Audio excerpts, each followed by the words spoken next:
Romans 3:23 states plainly, "For all have sinned and fall short of the glory of God."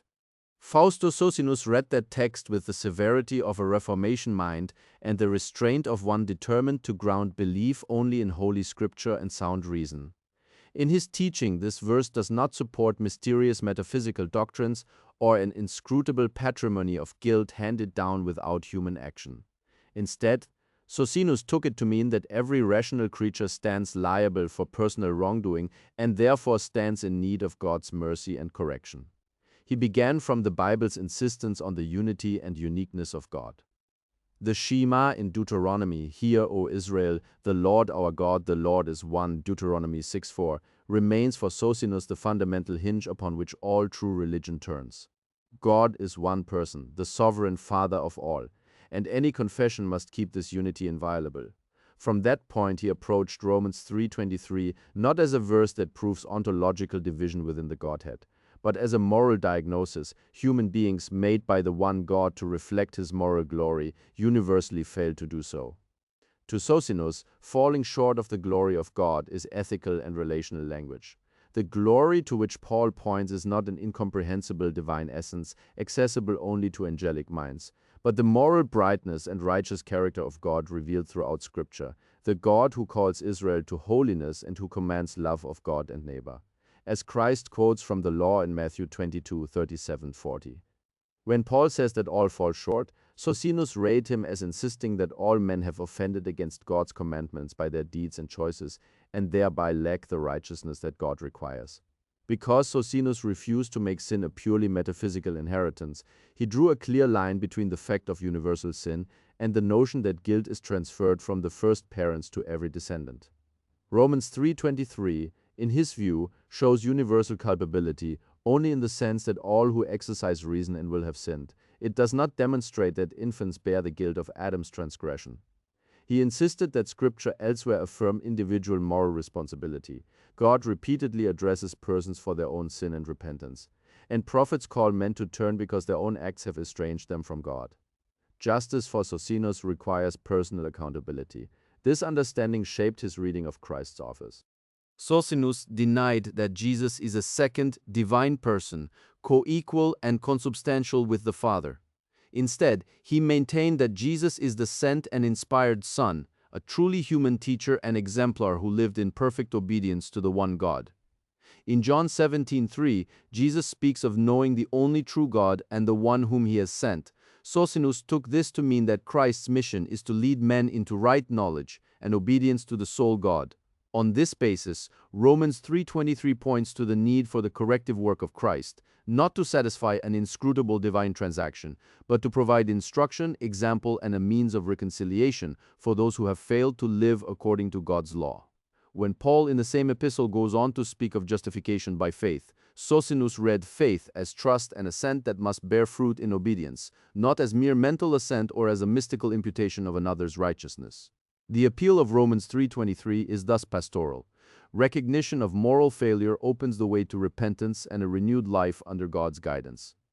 This perspective keeps the primacy of God's unity intact, since the remedy for sin comes from God through the mediation of his chosen servant, Jesus, rather than through an internal division of person and essence within the Godhead. Socinus also looked to the Old Testament witness for support of his emphasis on moral responsibility and divine mercy. Isaiah calls men to look to the Lord and be saved, Isaiah 45:22, and does so by affirming that the living God alone is Savior. For Socinus, this confirms that salvation rests with the one God's compassionate activity toward those who turn from wrongdoing, not with any private divine transaction within a triune mystery. The prophet's repeated summons to repent implies that those addressed had personally erred and must personally amend their ways. Moreover, in the apostolic writings there are passages that Socinus used to show the distinction between God the Father and the Lord Jesus in office and person.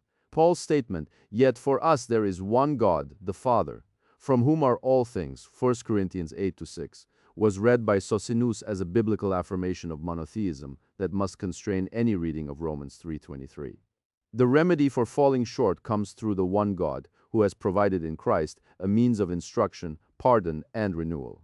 On the question of atonement and the role of Christ's suffering, Socinus warned against treating Romans 3:23 as though it demanded a penal exchange whereby divine justice required the death of a divine person on behalf of sinners. Instead, his interpretation emphasized Christ's substitution in the sense of representation and obedience. Jesus submitted to death as the faithful witness to God's ways, as one who bore the consequences of human ungodliness by example, and by enduring the penalty of disobedience that society and human law impose. Christ's death in this reading demonstrates the seriousness of sin and deters others from wrongdoing. It also shows the depth of God's compassion in providing a means to restore those who repent. Ethics follow inevitably from this theology. Because all have sinned and no one attains God's moral glory through birth or status, the Christian life becomes a deliberate turning toward God's commandments as revealed by Christ and the prophets.